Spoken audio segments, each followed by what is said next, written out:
Every one of the brothers has their own artistry, and Joel's is discernment. Without that, we'd be out probably involved in 900 different projects, focused on saving 901 different things. Joel is the person that steps in and says, guys, great ideas.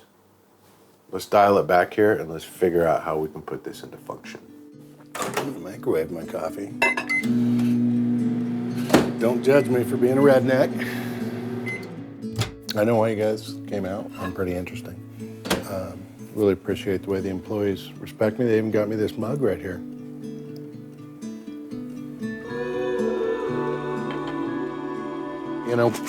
My kids started feeding just this mama and a couple of her babies, and all the other deer in the neighborhood caught on to it. And so sometimes I show up and there's like 25 deer.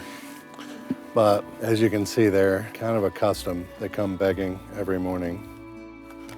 I used to live up in Denver near all the other brothers, but having 2 teenage girls, I decided to get horses, which was the best move I've made as a dad.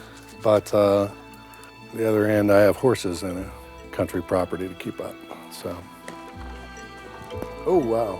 Almost 15 years ago was when I first considered cannabis as a potential career path.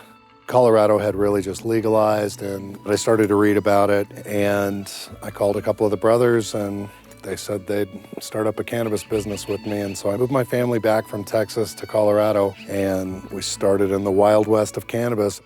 To see what Charlotte's Web is now, to see an entire hemp industry and now marijuana industry developing, probably soon federally, is pretty amazing, because we saw it come from nothing. When I graduated high school, there were 9 of us at home with a single mom who had a teaching salary at a private school so that we could get tuition at that private school.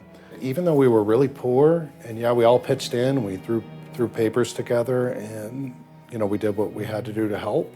There's no sob story in that. We actually had a great childhood, I would say. Even when utilities would be shut down and rent wasn't paid, we'd start a fire. My mom would light candles and roast marshmallows.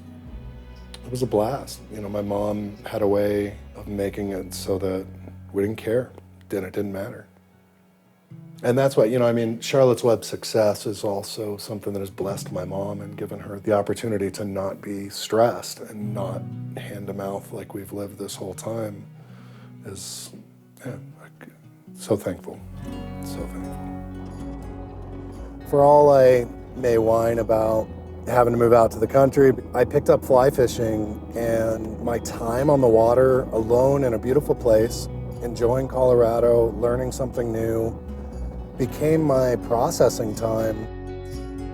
With the anniversary of Charlotte's death coming up here, reflecting on her life and what it's meant to me, what it's meant to my family, and what it's meant to the world, really. It took this 5-year-old little girl going from a catastrophic state to a quality of life, and it took that story to remove the veil from people's eyes all over the US. We have FDA-approved drugs now because of Charlotte. We also have, thousands of jobs, and farmers have a new crop because of the explosion of the acceptance of cannabis and hemp, and that's Charlotte.